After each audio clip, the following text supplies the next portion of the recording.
గోల్కొండ మన రాష్ట్రం మన TV. Please subscribe Golconda TV. For more updates bell button పై క్లిక్ చేయండి.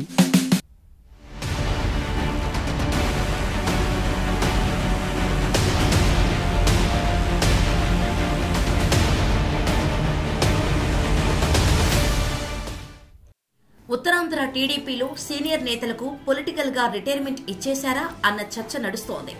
ఉమ్మడి విజయనగరం జిల్లాలో చూసుకుంటే దశాబ్దాలుగా రాజకీయాలు చేసిన వారు 2024 ఎన్నికల్లో పోటీకి దూరంగా ఉన్నారా లేక వారిని దూరం పెట్టారా అన్న ప్రశ్నలు ఉదయిస్తున్నాయి.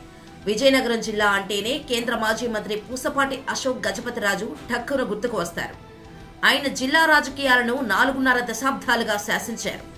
ఆయన 1978 నుంచి వరుస పెట్టి పోటీ చేస్తూనే ఉన్నారు. 2024లో ఆయనకు ఇప్పటిదాకా ఎంపీ టికెట్ అయితే ప్రకటించలేదు. అది బీసీలకు ఇస్తారని అంటున్నారు. ఇక విజయనగరం ఎమ్మెల్యే టికెట్ను ఆయన కుమార్తె అదితి గజపతిరాజుకు ఇస్తున్నట్టుగా తొలి జాబితాలోనే ప్రకటించారు. దాంతో అశోక్ రాజకీయాల నుంచి తప్పుకున్నట్టేనా అన్న చర్చ వస్తోంది. ఆయనకు ఎంపీ టికెట్ ఇవ్వకపోతే ఆయన రాజకీయ రిటైర్మెంట్ ఖాయం అయినట్టే అంటున్నారు. ఇదే జిల్లాలో మాజీ మంత్రి బొబ్బిలికి చెందిన కీలక నేత సుజయ్ కృష్ణ రంగారావుకు టికెట్ ఇవ్వలేదు. ఆయన సోదరుడు బేబీ నాయనకు ఇచ్చారు. దాంతో సుజయ్ కృష్ణ రంగారావు రాజకీయం ముగిసినట్టేనా అన్న అనుమానాలు వస్తున్నాయి. నెల్లిమర్ల విషయానికి వస్తే 1983 నుంచి పోటీ చేస్తూ అనేక సార్లు గెలిచి మంత్రిగా కూడా పనిచేసిన పతివాడ నారాయణస్వామి నాయుడు కుటుంబానికి ఈసారి నో టికెట్ అని చెప్పేశారు. పొత్తులో జనసేనకు ఈ టికెట్ ఇచ్చేశారు. దాంతో పతివాడ వారసులు షాక్కు గురయ్యారు. పెద్ద ఆయన పతివాడ కూడా రాజకీయాల నుంచి తప్పుకున్నట్టే అని అంటున్నారు. ఇక కిమిడి కళా వెంకట్రావు ఉన్నారు. ఆయన సీనియర్ మోస్ట్ లీడర్. 1983 నుంచి ఎన్నికల్లో పోటీ చేస్తూ వస్తున్నారు. ఆయన శ్రీకాకుళం జిల్లా ఎచ్చర్ల టికెట్ను కోరుకుంటున్నారు. అధినాయకత్వం అయితే ఆయనను చీపురుపల్లి నుంచి పోటీ చేయమని కోరినట్టుగా వార్తలు వచ్చాయి. ఆయన ఎచ్చర్ల ఇస్తేనే పోటీ అంటున్నారట. అక్కడ కొత్త ముఖాన్ని ఈసారి పరిచయం చేద్దామని టీడీపీ ఆలోచనలో ఉందని టాక్. అదే నిజమైతే కళ ఈసారితో రాజకీయంగా రిటైర్మెంట్ తీసుకున్నట్టే అని అంటున్నారు.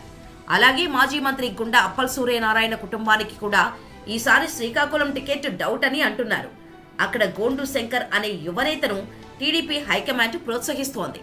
ఇటీవల బాబు రా కదిలిరా సభకు పెద్ద ఎత్తున జనాలను ఆయన తీసుకొని వచ్చి తన సత్తా చూపారు. టికెట్ దక్కకపోతే 1983 నుంచి ఎన్నికల్లో పోటీ చేస్తూ వస్తున్న గుండా అప్పల సూర్యనారాయణ కుటుంబం రాజకీయంగా తప్పుకున్నట్టే అవుతుంది అంటున్నారు. విశాఖ జిల్లాలో చూసుకుంటే మాజీ మంత్రి బండారు సత్యనారాయణమూర్తి టికెట్ డైలమాలో పడింది. ఆయన ఆశిస్తున్న పెందుర్తి టికెట్ను జనసేనకు ఇస్తే కనుక బండారు వారు సైతం పదవి విరమణ చేసినట్టే అంటున్నారు. మొత్తం మీద 1/2 డజనుకు పైగా మాజీ మంత్రులు సీనియర్ నేతలకు ఈసారి టీడీపీ ఎన్నికల రాజకీయాల నుంచి తప్పిస్తోంది అని అంటున్నారు.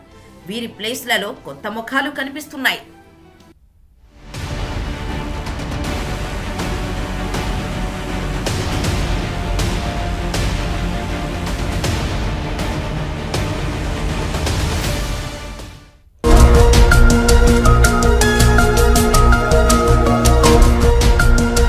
సత్యాలు చెప్పడానికి సాహసం కావాలి. నిజాలు చెప్పే పత్రికలు రావాలి. నిజం మా నైజం. మెట్రో పక్క తెలంగాణ దినపత్రిక.